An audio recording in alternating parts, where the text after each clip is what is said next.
Okay, now it's time for the after video.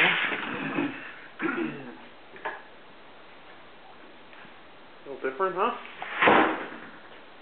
Okay, this, as you recall, used to be a pretty long closet, and the door used to be on this wall. We couldn't get rid of much of it because of the load-bearing wall. Okay, but we put the door on this side, and it just made more sense. And then we put a little kitchen table or whatever, dining room table. So just added a couple of shelves in there to put all my tools. And then this, as you recall, the furnace was just sitting out there in the open. That opening right there with the arch did not used to be there. It used to just be a wall. And right where the fridge is about used to be how you got to the rest of the basement. So we left the furnace where it is. And the water heater was in one of the bedroom closets, which is just goofy. So we put it where it belongs, by the furnace. So, also as you recall, there was a weird room right there. You can still kind of see where the wall used to be. Right by that window.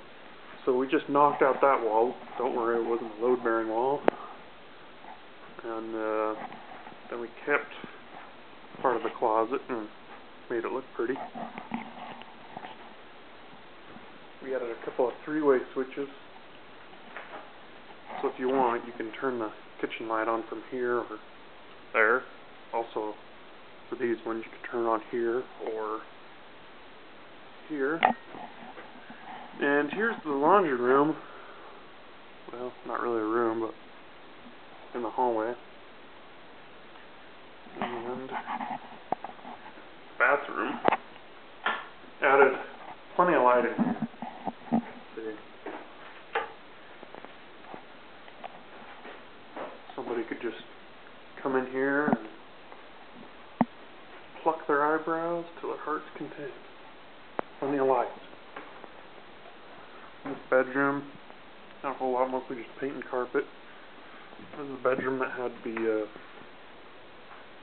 water heater.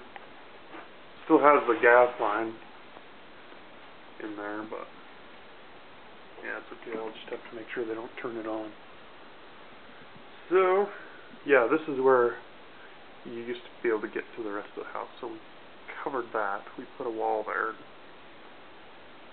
Put the washer and dryer here. I can't remember where it was before, even if there was one.